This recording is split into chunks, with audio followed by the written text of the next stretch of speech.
So I will be completely honest. I was not excited about enrichables because it wasn't really something that I would personally use. So I felt it would be really hard for me to sell it. But I was excited about the idea of subscriptions in general as an offering for us as consultants. When Taste Buds launched, however, I did get pretty excited because it is definitely up my alley. I love that it's an extra way for us to bring in income outside of our parties, and that's really important. So now we have two products that meet different audiences. We have meal inspiration, or we have added nutrients, which appeals to a very large market of people. I have also realized this could be a way for us to have consultants go active every single month. And a big challenge for us as leaders is having consultants that stop selling or they stop booking parties. But subscriptions could be the vehicle that helps them stay active and stay on with us, as it's hard to leave as a consultant if you have active subscribers. I really love your goal about trying to keep your consultants active. That's great. So, what impact have you seen on your business overall as a result of embracing subscriptions? Yeah, that's a good question. So it ultimately leads to higher sales for us and for our teams. It can also reduce our drop consultants as well, which impacts our end count. It also gives us something for a sale to offer customers of parties when they say no to a booking. But it's not just a one time sale because it's a reoccurring sale, which keeps them active in our funnel with an income producing activity and a chance to build relationships with them. It's also easy to sell on social. So I have to tell you guys this story. I had a gal who found me on Instagram through a hashtag. She engaged with one of my stories about taste buds last month. I sent her the link to order taste buds, and she ended up placing a $150 order. She subscribed for 6 months and ordered more products in the same order, which shows the potential to lead to greater sales, more customers, and long-term business from this particular customer. But then thinking about it from a team standpoint, if I can encourage consultants to just tweak a few small things they're doing in their parties and showcase either enrichables or taste buds more often on social, they're going to start to get subscribers. So, for example, if they have 8 active 1 month taste bud subscriptions, they would be active with 150 plus in sales. And there's a lot of value for a consultant in getting a yes after getting a no to a booking. It's going to build their excitement, they're going to share on team pages, it creates momentum for the team, and then they get that instant sale, which also boosts their morale. Yeah, I think that's really important to talk about how this can motivate others. And you gave some really actionable ideas there, especially for leaders. So, what is your long term goal with subscriptions and what do you think the potential is? Definitely. So my goal is to have every consultant in our organization to have enough subscriptions to be active every month. So just think, if you have a personal team of 25 consultants and they're all active, that would be an extra 250 each month for income for you. If you have 50 consultants in your personal team and they are all active, that'd be an extra $500 extra each month in income for you.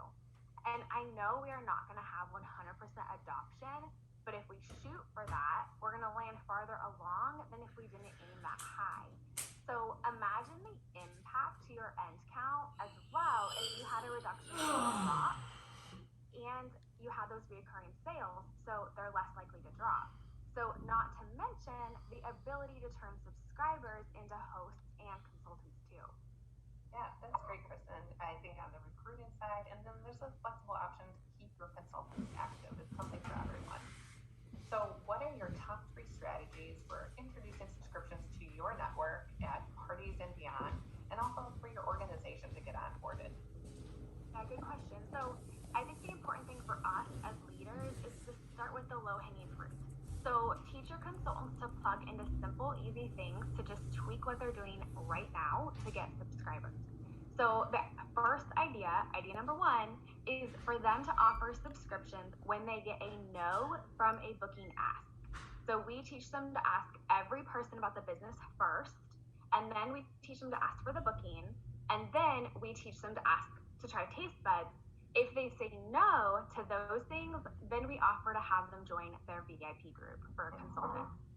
one director started doing this, and she got 9 subscriptions in less than a week. The second idea, tip number 2, is to showcase both enrichables and taste buds in your parties.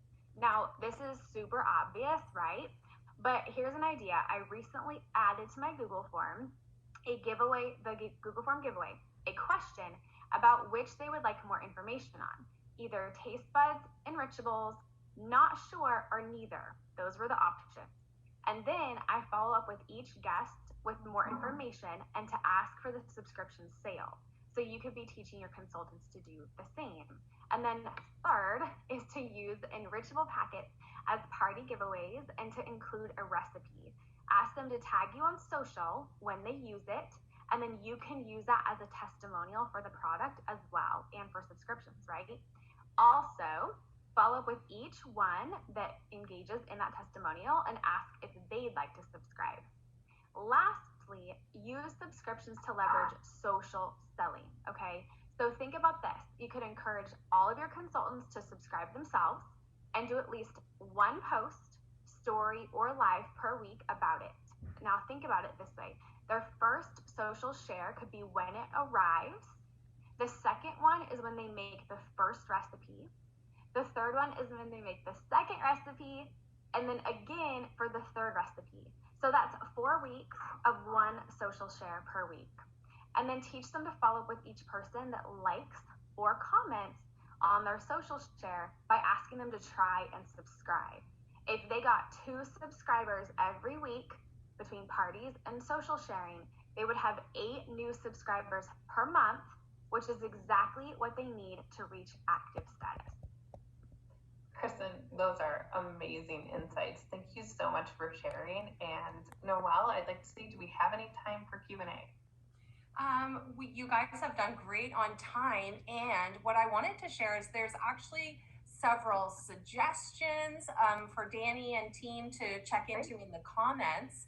We had only a couple of questions come in, and they were generally around, will we have the sample packets to give to customers? So Jackie's actually handling that one for us.